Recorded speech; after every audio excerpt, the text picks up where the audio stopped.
الحمد لله نحمده ونستعينه ونستغفره ونؤمن به ونتوكل عليه ونعوذ بالله من شرور أنفسنا ومن سيئات أعمالنا من يهده الله فلا مضل له ومن يضلله فلا هادي له ونشهد أن لا إله إلا الله وحده لا شريك له ونشهد أن محمدًا عبده ورسوله أما بعد فأعوذ بالله من الشيطان الرجيم بسم الله الرحمن الرحيم الله لا إله إلا هو الحي القيوم لا تأخذه سنة ولا نوم له ما في السماوات وما في الأرض من ذا الذي يشفع عنده إلا بإذنه يعلم ما بين أيديهم وما خلفهم ولا يحيطون بشيء من علمه إلا بما شاء وسع كرسيه السماوات والأرض ولا يؤوده حفظهما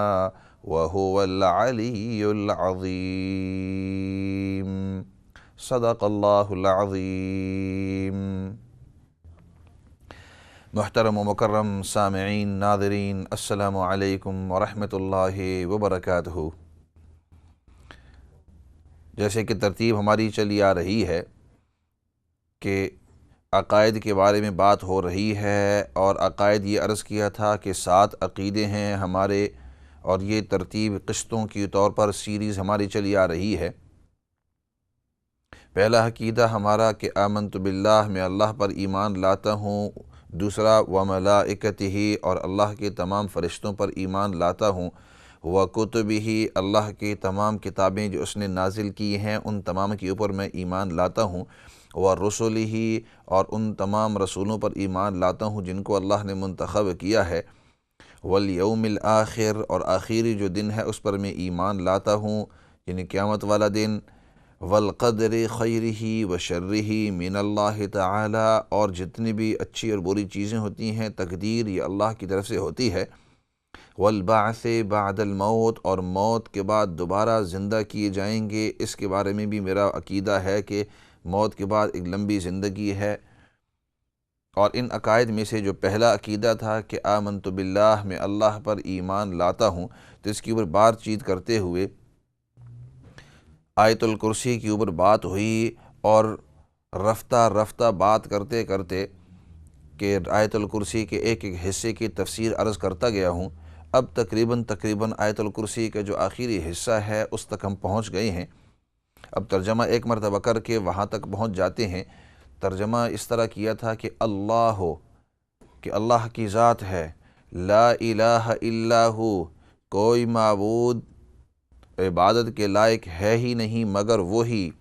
الحی القیوم، ہر لحاظ سے وہ زندہ ہے، وہ قائم بذات ہے، لا تأخذہ سنۃ، ان کو نہ کوئی اونگ آتی ہے، ولا نوم، اور نہ گہری نیند اللہ کو آتی ہے۔ لہ ما فی السماوات وما فی الارض، آسمانوں کی طرف جو کچھ بھی ہے وہ سب اللہ کا ہے۔ وما فی الارض، جو کچھ زمین کے اندر ہے، زمین میں ہے، وہ سب کچھ اللہ رب العزت کا ہے۔ من ذا الذی یشفع عندہ الا بإذنہ، کون ہے وہ شخص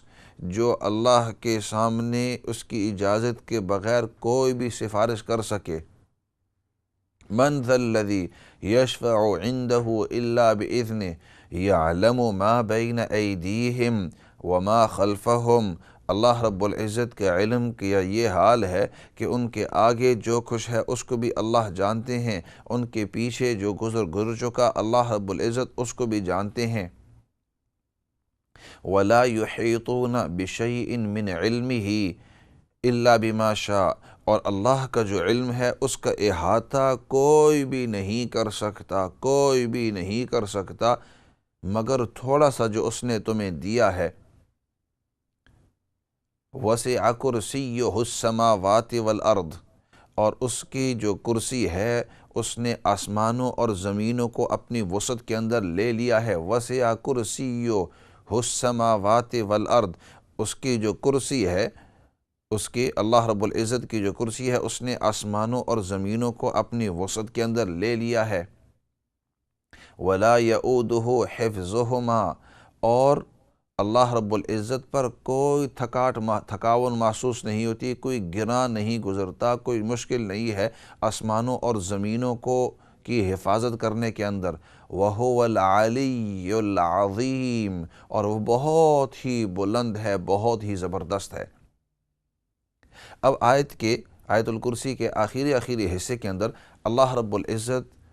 کا ارشاد ہے کہ وسع کرسیہ السماوات والارض، کہ اللہ رب العزت کی جو کرسی ہے وہ آسمانوں اور زمینوں کو اپنے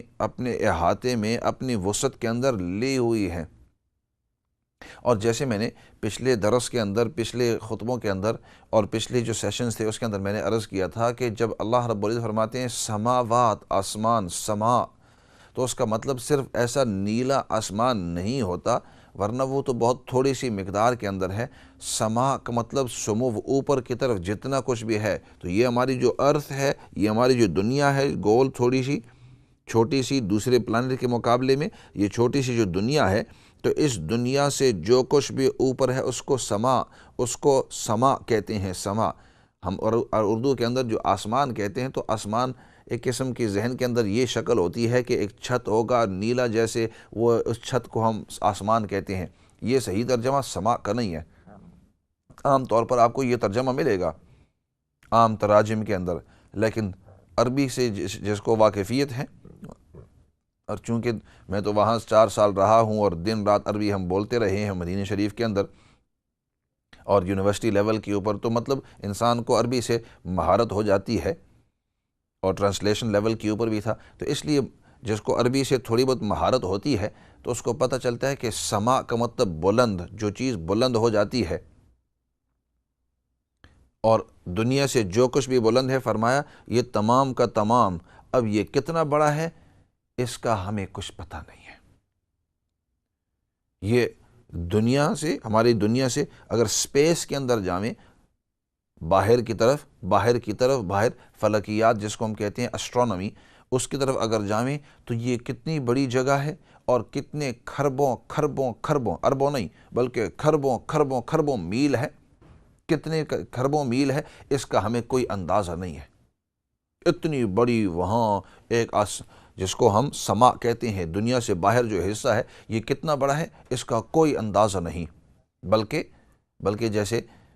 سائنسدان حضرات جو ہوتے ہیں وہ جب اس کا ماپ لیتے ہیں، اس کا فاصلہ جب وہ ماپتے ہیں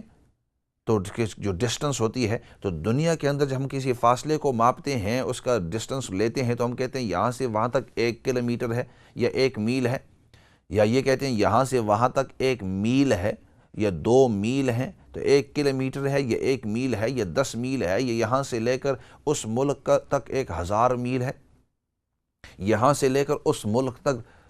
20,000 میل ہے، جو کچھ بھی ہے 3000 میل ہے، تو میلوں کے اندر یا کلومیٹر کے اندر، اور کلومیٹر یہ 100 میٹر ہوتا ہے۔ لیکن جب آپ دنیا سے باہر جب جاتے ہیں اور سائنسدان جب اس کو ماپتے ہیں تو اس کو لائٹ ایئرز کے اندر ماپتے ہیں۔ لائٹ ایئرز مطلب 1 سال کے اندر جو لائٹ آتی ہے، جس کو ہم بجلی کہتے ہیں، بجلی کی چمک ہوتی ہے، جب طوفان آتا ہے اور وہ جو بجلی چمکتی ہے، تو وہ بجلی چمکانا جو ہے، وہ چمکنا، وہ کائنات کے اندر سب سے تیز چیز ہے۔ وہ کائنات کے اندر، پورے یونیورس کے اندر سب سے تیز چیز وہ بجلی ہوتی ہے، اور اس کی مقدار 1,86,000 میل فی سیکنڈ کی رفتار کے اوپر جاتی ہے۔ ایک سیکنڈ کے اندر جب آپ نے کہا 1 2، تو یہ 1 سیکنڈ درمیان میں جو 1 سیکنڈ آ گیا، تو 1 سیکنڈ کے اندر 1,86,000 میل، 186,000 مائلز 1 سیکنڈ کے اندر۔ اب 2 سیکنڈ کے اندر، 3 سیکنڈ کے اندر، اب اس کا اندازہ لگاؤ کہ یہ جب اتنی رفتار کے اندر جا رہی ہے، تیز جا رہی ہے، تو ایک مہینے کے اندر یہ کتنی مسافت کرے گی، اور پھر ایک سال کے اندر کتنی مسافت کرے گی۔ سائنسدانوں نے جب اس کا اندازہ لگایا کہ ایک سال کے اندر جب وہ 1,86,000 میل فی سیکنڈ کے اندر، تو ایک سال کے اندر کتنی مقدار ہوگی، تو سائنسدان نے اس کا اندازہ لگایا، اس کو کیلکولیٹ جب کیا تو انہوں نے کہا 5.8 بلین مائلز، 5.8 بلین مائلز کا یہ مسافت طے کرے گی۔ بلین ایک تو ہوتا ہے ملین، جس کو 10 لاکھ کہتے ہیں، 10 لاکھ میل کو 1 ملین مائلز کہتے ہیں، اور پھر اس ملین کے ساتھ اگر 1000 لگا دو تو 1000 ملین، تو 1 ملین، 2 ملین، 3 ملین، 4 ملین، پھر اس سے 10 ملین، پھر 100 ملین، پھر 100 ملین، 200 ملین، 300 ملین، کرتے کرتے کرتے جب 1000 ملین آ جاتے ہیں تو اس کو 1 بلین کہتے ہیں۔ 1 بلین، اور 1 بلین، اور 1 بلین نہیں، 2 بلین نہیں، 3 نہیں، 4 نہیں، 5.8 تقریباً 5.6 بلین مائلز کا سفر کرتی ہے یہ جو بجلی ہوتی ہے ایک سال کے اندر۔ تو اب اندازہ لگاؤ کہ ایک سال کے اندر جو مسافت طے کرتی ہے وہ 5.8 یعنی 5.6 تقریباً 5.6 بلین مائل کا سفر کرتی ہے۔ 2 سال کے اندر اب آگے سفر کرتے رہو کتنے بلین مائل، اور 10 سال کے اندر، پھر 100 سال کے اندر، تو یہ جو ہماری گیلیکسیاں ہوتی ہیں یہ کئی 100 لائٹ ایئرز ہوتے ہیں۔ ایک لائٹ ایئر یہ تقریباً 6 بلین ایئرز ہوتے ہیں، 6 بلین مائل ہوتے ہیں، تقریباً 6.25 بلین مائل۔ اب اس سے اندازہ لگاؤ کہ یہ کائنات کتنی بڑی ہے، کتنی بڑی۔ یہ کیوں عرض کر رہا تھا؟ کیونکہ اللہ رب العزت فرماتے ہیں وَسِعَ كُرْسِيُّهُ السَّمَاوَاتِ وَالْأَرْضِ، جو کرسی ہے میری وہ تمام آپ کی جتنی بھی کائنات ہے اس تمام کو اپنے وسعت کے اندر لیا ہوا ہے۔ تو یہ تمام جو کائنات ہے ہماری کرسی ان تمام کائنات سے بڑی ہے۔ اب اندازہ لگاؤ کہ اللہ کی کرسی کتنی بڑی ہے۔ اوئے اوئے اوئے، انسان حیران ہو جاتا ہے کہ جب یہ بلینوں بلینوں بلینوں ملینوں ملینوں ملینوں مائل اور بلینوں ملین مائل کے یہ فاصلہ اور اتنی بڑی کائنات، اور وہ ابھی تک ہمیں اس کا آخری حد ہم نے دیکھا ہی نہیں ہے۔ جو دنیا کا سب سے بڑا مضبوط ٹیلیسکوپ دوربین، جو سب سے بڑی دوربین دنیا کی، ہبل جس کا نام ہے، پوری دنیا کے سب سے بڑا ٹیلیسکوپ اور سب سے زیادہ دور وہ دیکھ سکتا ہے، اور دور دور کی جو گیلیکسیاں ہیں وہ اس کو نظر آ رہی ہیں ملین لائٹ ایئرز۔ ایک لائٹ ایئر تو ہم نے بتلایا کہ 5.6 بلین مائل، اس کو 1 لائٹ ایئر کہتے ہیں۔ اب 2 light year, 3 light year, 5، 6، 10، 15 million light years اس کو کہتے ہیں۔ ملین لائٹ ایئرز یہ کتنے بلین مائلز ہوں گے؟ تو ایک چھوٹی چھوٹی جو گیلیکسی ہوتی ہے وہ اتنی بڑی، پھر ایک دوسری گیلیکسی ہے، پھر تیسری گیلیکسی ہے، پھر چوتھی گیلیکسی ہے، پھر اس کے 5ویں ہے، پھر 6ٹھی ہے، یہ اتنی بڑی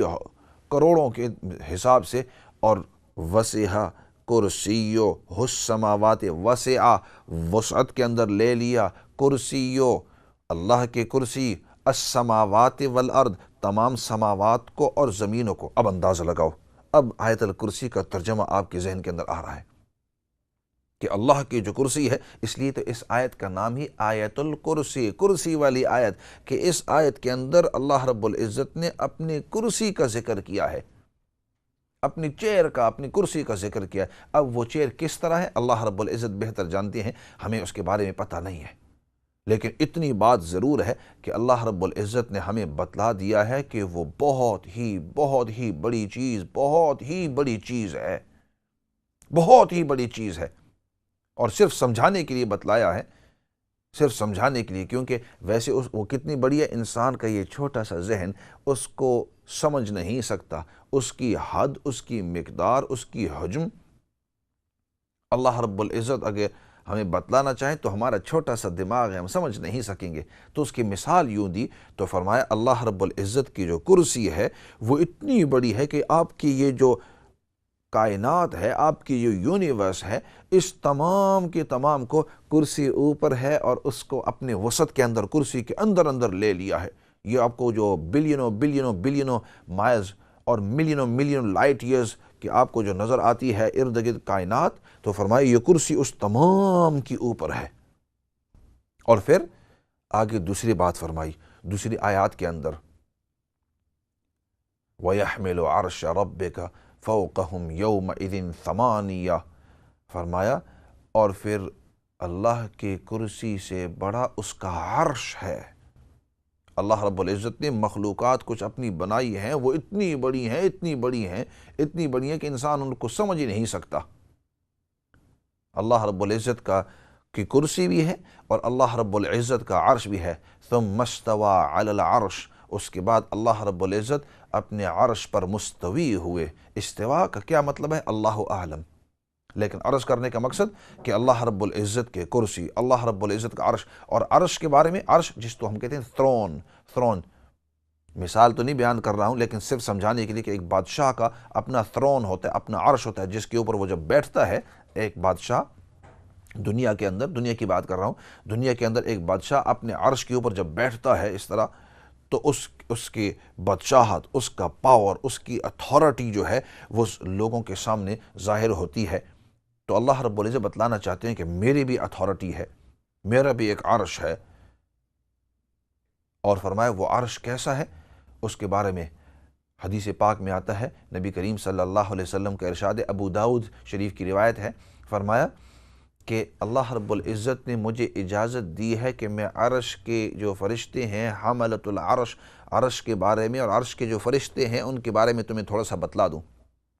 کیونکہ قرآن کریم کے اندر آیا ہے وَيَحْمِلُ عَرْشَ رَبِّكَ فَوْقَهُمْ يَوْمَئِذٍ ثَمَانِيَةٌ، الحاقہ، سورہ الحاقہ کے اندر 29ویں پارے کے اندر اللہ رب العزت فرماتے ہیں کہ قیامت کے دن اللہ کے عرش کو 8 بڑے بڑے بڑے فرشتے جو ہوں گے وہ اس طرح اٹھائے ہوئے ہوں گے۔ وَيَحْمِلُ عَرْشَ رَبِّكَ، اور اس دن تیرے رب کا جو عرش ہے اس کو 8 بڑے فرشتے اس طرح پکڑے ہوئے ہوں گے۔ وَيَحْمِلُ عَرْشَ رَبِّكَ فَوْقَهُمْ يَوْمَئِذٍ ثَمَانِيَةٌ، وہ 8 بڑے بڑے فرشتے ہوں گے اور انہوں نے اللہ رب العزت کے عرش کو پکڑا ہوا ہوگا۔ اب اس سے تھوڑی دیر کے لیے اندازہ لگاؤ کہ جب یہ پوری کائنات ہے اور کرسی اتنی بڑی ہے کہ اس پوری کائنات کے اوپر، اس پورے آسمانوں اور جتنی بھی زمینیں ہیں ان تمام زمینوں کے اوپر یہ کرسی اتنی بڑی ہے، تو اتنی بڑی ہوگی، ملینوں مائل بڑی ہوگی، اور کرسی سے بڑا بھی عرش ہوگا۔ اور عرش اللہ رب العزت کا کتنا بڑا ہے اللہ عالم۔ اب اتنے بڑے عرش کو پکڑنے کے لیے اور اس کو اٹھانے کے لیے، یحملو کا مطلب اٹھا رہے ہوں گے، اور کیسے، کس انداز میں اور کتنے اٹھا رہے ہیں، قرآن کریم نے ہمیں بتلایا کہ وہ 8 فرشتے ہوں گے۔ 8 فرشتے، اب انداز لگاؤ کہ وہ فرشتے کتنے بڑے اور کتنی جسامت والے ہوں گے اور کتنے مضبوط ہوں گے کہ وہ 8 فرشتوں نے اس پورے عرش کو 8 فرشتوں نے اٹھایا ہوا ہے۔ اور پھر نبی پاک صلی اللہ علیہ وسلم نے ان فرشتوں کے بارے میں تھوڑی سی ہمیں تفصیل بھی بتلائی ہے۔ فرمایا، ابو داؤد کی روایت ہے، فرمایا اللہ رب العزت نے مجھے اجازت دی ہے کہ وہ جو حملۃ العرش، عرش کے اٹھانے والے، حملہ کا مطلب اٹھانے والے، عرش کے اٹھانے والے حملۃ العرش، ان کے بارے میں میں تمہیں تھوڑا سا بتلا دوں کہ وہ کس طرح ہیں۔ اور پھر نبی پاک صلی اللہ علیہ وسلم نے ہمیں بتلایا، فرمایا وہ اتنے بڑے ہیں کہ یوں سمجھو کہ ان کی جو کان کی لو ہے، the ear lobe, the bottom part of the ear, ان کے کان کی لو اور کندھے کے درمیان یہ تھوڑا سا جو فاصلہ ہے، فرمایا یہ اتنا فاصلہ ہے کہ 700 سال کا فاصلہ ہے۔ 700 سال کا فاصلہ ہے، 700 سال۔ تو اگر ایک شخص یہاں سے ٹریول کرتا رہے یہاں تک تو اس کو 700 سال لگیں گے یہاں سے لے کر یہاں تک ٹریول کرتے ہوئے۔ اب اندازہ لگاؤ کہ یہ کتنے بڑے بلا قسم کے فرشتے ہوں گے، اتنے بڑے فرشتے۔ اور اسی عرش کے بارے میں حدیث پاک میں آتا ہے، نبی کریم صلی اللہ علیہ وسلم کے ارشاد ہے، فرمایا کہ جب مخلوق جو ہے قبروں سے اٹھیں گے تو سیدنا اسرافیل علیہ السلام کے یہ جو سور ہوتا ہے اس کی آواز کی وجہ سے لوگ بے ہوش ہو جائیں گے، تمام کی تمام مخلوق، اور بے ہوش ہونے کے بعد قیامت کے جب موقع آئے گا اور سیدنا اسرافیل علیہ الصلوۃ والسلام کو حکم ہوگا کہ آپ اب اس کو پھونکیں اور پھونک ماریں، تو آہستہ سے شروع ہوتے ہوتے ہوتے اتنا اونچا ہوگا کہ تمام کے تمام جو لوگ ہیں وہ مر جائیں گے، بے ہوش ہو جائیں گے۔ تو فرمایا تمام کے تمام لوگ بے ہوش ہو جائیں گے، جو زندہ ہیں، جو دنیا سے رخصت ہو گئے وہ تو اپنے قبروں کے اندر ہوں گے۔ فرمایا جب دوبارہ ہمیں حکم ہوگا اٹھنے کا اور اللہ کی اجازت ہوگی، تو فرمایا سب سے پہلے میں اٹھوں گا اپنی قبر سے، سب سے پہلے میں اٹھوں گا، اور میں جب اٹھوں گا اور دیکھوں گا تو وہاں سیدنا موسیٰ علیہ السلام عرش کے ساتھ کھڑے ہوئے ہوں گے، عرش کو پکڑے ہوئے ہوں گے۔ اور پھر نبی پاک صلی اللہ علیہ وسلم نے ارشاد فرمایا، عرش کی بات کر رہا تھا،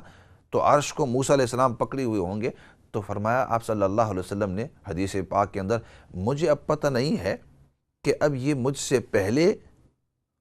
بے ہوشی سے ہوش کے اندر آ گئے ہیں یا یہ کہ یہ بے ہوش ہی نہیں ہوئے ہیں، کیونکہ اللہ رب العزت نے ایک مرتبہ ان کے اوپر بے ہوشی پہلی بھی طاری کی ہوئی تھی، تو چونکہ پہلی ایک مرتبہ ان کے اوپر بے ہوشی اللہ کی طرف سے آئی ہوئی تھی، تو اس لیے ہو سکتا ہے کہ اس میں پہلی مرتبہ جو آئی تھی وہ طور پہاڑ کے اوپر، کوہ طور کے اوپر، کہ جب اللہ رب العزت کی یہاں موسیٰ علیہ السلام نے درخواست کی تھی کہ اے اللہ میں چاہتا ہوں کہ میں تجھے دیکھ سکوں، دیکھ لوں، تو اللہ رب العزت نے ارشاد فرمایا کہ لن ترانی، تو مجھے نہیں دیکھ سکے گا۔ تو فرمایا وَلَكِنِ انظُرْ إِلَى الْجَبَلِ فَإِنِ اسْتَقَرَّ مَكَانَهُ فَسَوْفَ تَرَانِي فَلَمَّا خَرَّ تَب، فرمایا کہ آپ اس طرح کرو کہ مجھے آپ دیکھ نہیں سکیں گے، دنیاوی آنکھوں سے اس دنیا کے اندر مجھے کوئی دیکھ نہیں سکتا، لیکن اس طرح کرو کہ یہ فلاں جو پہاڑ ہے، اس پہاڑ کی طرف دیکھو، میں اپنی تجلیات اس کے اوپر بھیجوں گا۔ چنانچہ اللہ رب العزت نے اپنی تھوڑی سی تجلیات اس پہاڑ کے اوپر بھیجی، تو وہ پہاڑ جو ہے وہ ریزہ روزہ ہو گیا۔ فلما افاق قال سبحانک، موسیٰ علیہ السلام نے جب یہ حالت دیکھی تو وہاں بے ہوش ہو کر دھڑام سے گر گئی زمین کے اوپر۔ قرآن کریم کے اندر یہ واقعہ ذکر ہے۔ تو چونکہ اس وقت موسیٰ علیہ السلام اللہ کی اجازت سے اور اللہ کے حکم سے اس وقت بے ہوش ہو گئے تھے، اور بے ہوشی ان کے اوپر آ گئی تھی، اور پھر جب بے ہوشی سے افاقہ ہوا، فلما افاق، قرآن کریم کا ارشاد ہے جب وہ افاقہ ہوا ان کو، تو انہوں نے کہا سبحانک انی تبت، یا اللہ میں اب معافی مانگتا ہوں، مجھے اس کے اوپر میری پکڑ نہ کرنا۔ تو نبی پاک صلی اللہ علیہ وسلم فرما رہے ہیں وہ موسیٰ علیہ السلام کو اس وقت جو بے ہوشی ہوئی تھی، تو ہو سکتا ہے کہ اس وقت جب پوری مخلوق کو اللہ کی طرف سے بے ہوشی ہوئی ہے، تو چونکہ موسیٰ علیہ السلام کے اوپر ایک مرتبہ بے ہوشی آ گئی تھی، اللہ رب العزت نے ان کے اوپر اس مرتبہ بے ہوشی نہیں لائے، کیونکہ ان کی باری وہاں ہو چکی تھی۔ یا تو یہ ہو سکتا ہے یا یہ ہو سکتا ہے کہ مجھ سے پہلے اب وہ ہوش کے اندر آ گئے ہیں، لیکن آپ صلی اللہ علیہ وسلم کا مقصد اس سے کہ میں دیکھ رہا ہوں کہ سیدنا موسیٰ علیہ السلام عرش کو پکڑے ہوئے وہاں کھڑے ہیں، آخذ عرش کو پکڑے ہوئے ہیں۔ تو میں عرض کر رہا تھا کہ اللہ رب العزت کے کرسی کے بارے میں، اللہ رب العزت کے عرش کے بارے میں، کہ اللہ رب العزت کی کرسی اتنی بڑی چیز ہے، اللہ رب العزت کا عرش اتنا بڑا ہے، صرف ہمیں بتلانے کے لیے، ہمیں سمجھانے کے لیے کہ اللہ رب العزت یہ آیت کے اندر بتلائے کہ میری کرسی جب اتنی بڑی ہے، میرا عرش جب اتنا بڑا ہے، تو میری ذات کا تم اندازہ لگا ہی نہیں سکتے کہ میں کتنا بڑا ہوں۔ وسع کرسیہ السماوات، وسع وسعت کے اندر لے لیا اللہ کی کرسی نے تمام سماوات والارض، تمام آسمانوں اور زمینوں کو، اور پھر آگے اللہ رب العزت فرماتے ہیں ولا یؤودہ حفظہما، اور اللہ رب العزت پر کوئی بھاری نہیں ہے ان کی نگرانی کرنا۔ یہ جتنے بڑے آسمان اور زمین ہیں، ان کی نگرانی کرنا اللہ رب العزت پر کوئی مشکل نہیں ہے، اللہ رب العزت پر بڑا آسان ہے، اس کے لیے ہر چیز آسان ہے، اللہ رب العزت کے لیے کوئی چیز مشکل نہیں ہے۔ کیوں؟ وَهُوَ الْعَلِيُّ الْعَظِيمُ، وہ بڑا ہی بلند ہے، بڑا ہی زبردست ہے۔ بریک کا وقت آ گیا. ایسے کرتے ہیں بریک کی طرف جاتے ہیں اور بریک کے بعد واپس آ کر ایک دو اور حدیثیں عرض کر رہا ہوں جو آپ کے سامنے، تاکہ آیت الکرسی آج کی اس درس کے اندر مکمل ہو جاوے اور پھر آگے جو دوسرے ہمارے عقائد ہیں ان کے اوپر بھی کچھ بات چیت ہو سکے. تو ایسے کرتے ہیں تھوڑی دیر کے لیے بریک کی طرف جاتے ہیں اور بریک کے بعد پھر انشاءاللہ واپس آئیں گے.